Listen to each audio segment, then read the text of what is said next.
Saudara, berita pilihan terakhir yaitu jembatan gantung ada nyaris putus.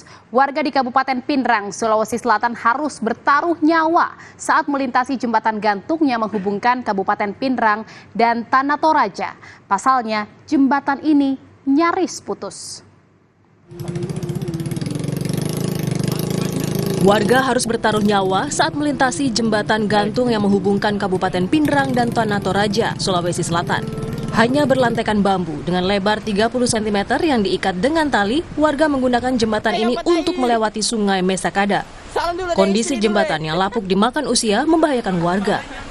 Mereka harus berhati-hati karena bisa saja terpeleset dan jatuh ke sungai.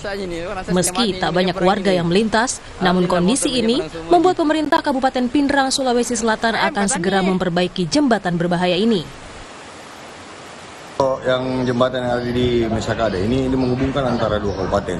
Yang pertama menghubungkan Kabupaten Nentrekan dengan Kabupaten Pindrang. Selama ini digunakan sama masyarakat Desa Simbuang, Kecamatan Toraja, Kabupaten Toraja itu untuk menyeberang melakukan kunjungan ke keluarganya di Desa Mesakada.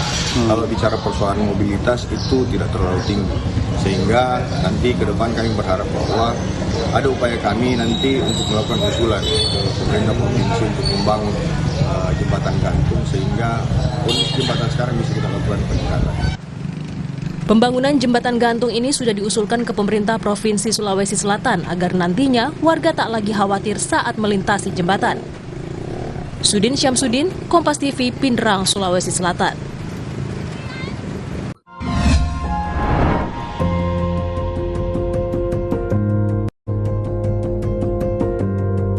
Kompas TV, Rumah Pemilu.